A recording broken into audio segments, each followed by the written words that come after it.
What would you do differently for the next challenge race? Recently, I polled a group of runners who ran at least one Disney challenge this past season and asked them, what would you do differently next time? I got over 100 responses I'm going to share with you today and the takeaways from these.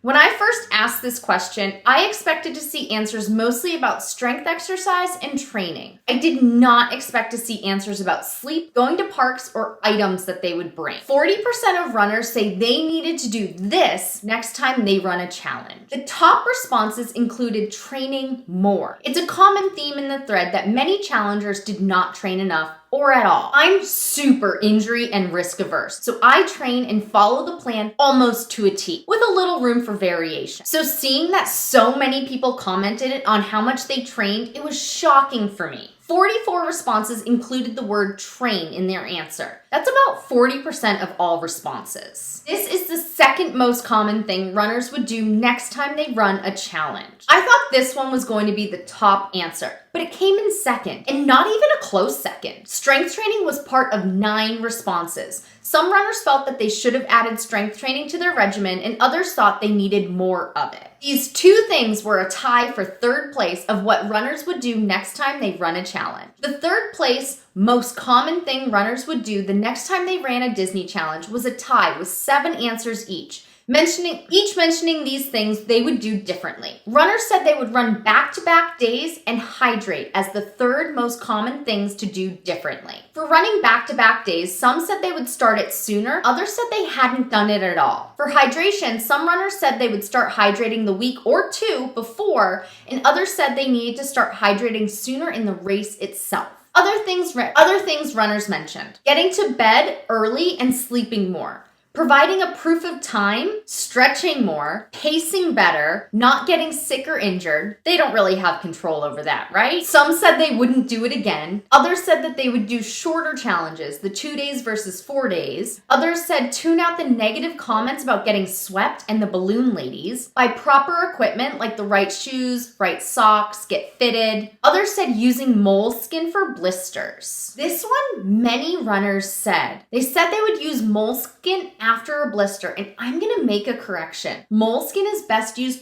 before the blister forms. It helps prevent a blister from forming. It needs to be large enough to cover the whole area to not peel off. Use it generously, don't skimp on the size, and use it every day of running, starting from day 1 of the challenge. Back to the list. Other people said fuel the entire training season, use or don't forget to bring their massage gun, less park time before the half or full marathon, do the parks after the race, meaning do them days after, not the same day, not take it so seriously, have more fun, make friends in the corral so you have people to run with, add walking 2 miles before the run to the training plan to get to and from the finish line and start line. And then a few single comments. Not get a pedicure the day before. This person's toes really took a beating. Drink more beer. Get there later than 4 a.m. Though I'm not sure if this person meant they did get there and they wouldn't get there later than 4 a.m. next time, or if they do recommend getting there from later than 4 a.m. Trust your training, more hill workouts. Apparently the on-ramps really suck. Request a room with a tub. Use a bib holder, not safety pins. Get someone else to do it with them, and practice standing for hours in the corral before running. There's a lot of waiting. Overall, it seems like most runners would change how they prepared for the race, actually running and training. Many felt like they weren't prepared for such an arduous task and could prepare better. One comment about training, besides actually doing a training plan, was to run multiple days in a row, sooner rather than later. This is what I felt too. When I set up my original training plan, I factored in rest days, cross-training days,